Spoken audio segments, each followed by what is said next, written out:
USA चलते हैं। जो मेरा अगला कहानीकार है वो रहता इतने बड़े विशाल देश में है, लेकिन जो उसका मन है वो बिहार की छोटी सी दरभंगा की मिट्टी में बसता है। उसकी खुशबू उसे आज भी खींचती है। मैं तहे दिल से स्वागत करती हूँ खलीक जी का। लेकिन एक बात आपसे कहना चाहूंगी, खलीक जी हो और उनकी धन्नो का के बारे में बात ना हो, ये कैसे हो सकता है। जल्द ही इसी नाम से, धन्नो के नाम से उनकी एक स्टोरी बुक पब्लिश होने वाली है। हमारी पूरी तरफ से खलीक जी को पीएलजी की मन से बहुत बहुत शुभकामनाएं। खलीक जी आज आइए और हम एक अच्छी सी कहानी सुनाएं कि हम बिल्कुल उसमें डूब जाएं। प्लीज वेलकम खलीक जी। बहुत बहुत बहुत बहुत शुक्रिया रश्मि जी आपका इन शब्दों के लिए। तो पीएलजी के इस चौपाल का मैं बहुत ही बेसब्री से इंतज़ार करता हूँ, क्योंकि मुझे अपने साइकिल जिसका नाम धन्नो है उसकी कहानी सुनानी होती है। तो अब ज़्यादा समय ना लेते हुए मैं अपनी कहानी शुरू करना चाहूँगा। ये कहानी जो है ये हमारे ज़रूरत से शौक के सफ़र के बीच बहुत कुछ घटा और घटता रहता है। तो जो भी मैं ऑब्जर्व करता हूँ लिख देता हूँ और उसको कहानी कह सकते हैं। तो आज की कहानी जो है वो छोटी सी कहानी है और मैं अक्सर अब हिंदी में लिखता हूँ। इस कहानी का जो शीर्षक है वो इंग्लिश में है और छोटा सा शीर्षक है थैंक यू सर। और इस कहानी के बहुत रोचक बहुत दो ही पात्र हैं, एक मैं हूँ और एक मेरी धन्नो है। और लेकिन मैंने I have seen the both world, like मैं दरभंगा एक छोटे से शहर से आता हूँ और वहाँ से मैं पिछले 20 साल से यूएस में रहता हूँ। तो मैंने दोनों कल्चर्स को देखा है। तो इस कहानी में आपको वो दिखेगा। तो इसके साथ मैं कहानी शुरू करता हूँ और मेरी कहानी हमेशा साइकिल राइड से शुरू होती है। आज मैंने वो जैकेट भी पहनी हुई है जो आजकल मैं जब मैं बाइक करता हूँ तो पहनता हूँ। क्या बात है, क्या बात है, बिल्कुल माहौल बनाया हुआ है या और बैकग्राउंड में मेरी धन्नो भी है। शाम को लाल जर्सी पहन मैं अपनी बाइक पे सवार राउंड अबाउट पे रुककर गाड़ियों के क्रॉस करने का इंतजार करने लगा।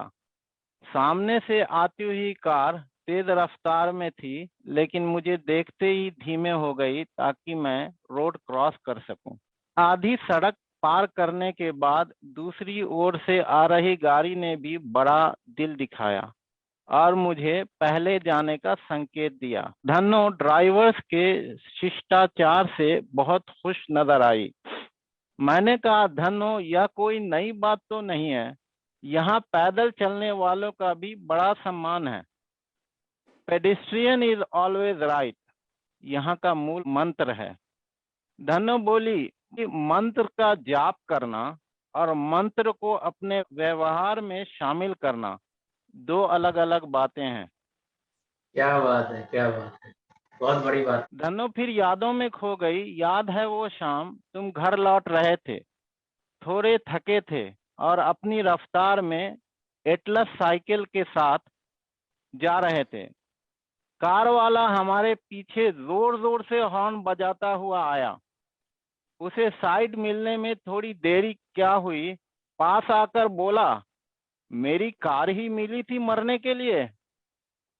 मैंने दिल में कहा, मरे तेरे दुश्मन, कार होने का इतना अहंकार, जैसे साइकिल की कोई इज्जत ही ना हो। कार तो चली गई। बहुत बहुत आपने एक हकीकत बयान की है। मैंने कहा, मरे तेरे दुश्मन, कार होने का इतना अहंकार, जैसे साइकिल की कोई इज्जत ही ना हो। कार तो चली गई, पर वो पल दशकों बाद भी मैं भूली नहीं। खैर, तिरस्कार या सम्मान तो बस ऊपर वाला देता है।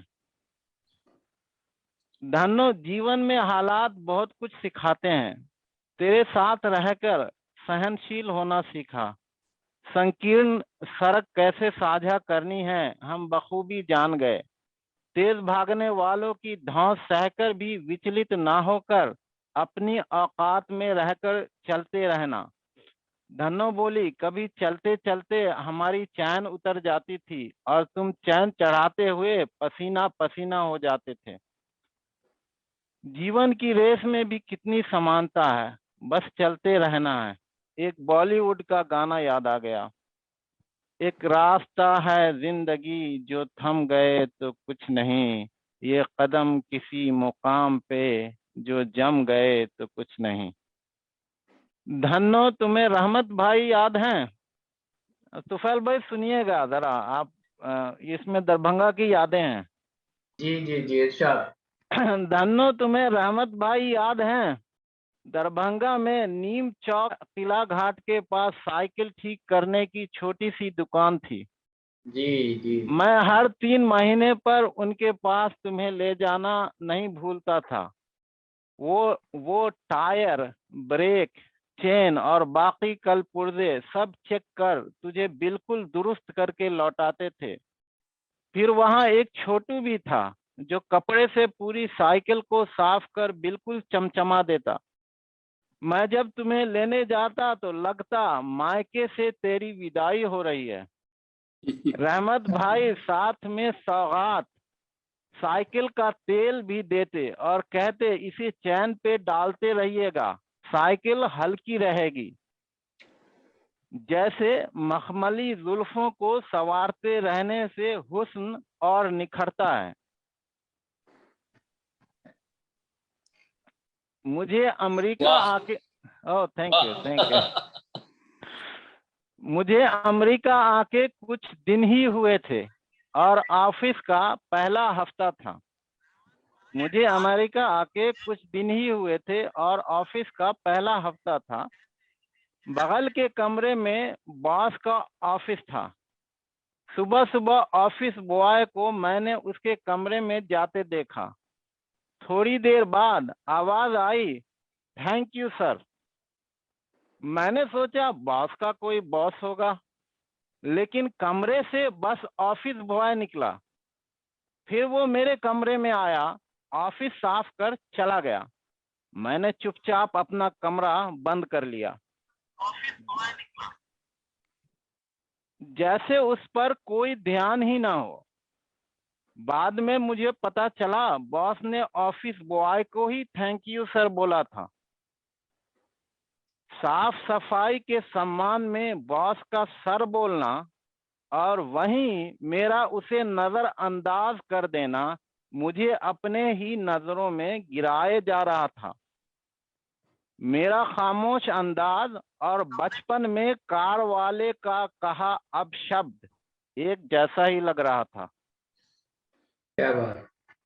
बहुत खूब, बहुत उम्दा। Thank you. धन्नो, आज तू बाइक रैक के सहारे कार पर सवार होकर घूमती है।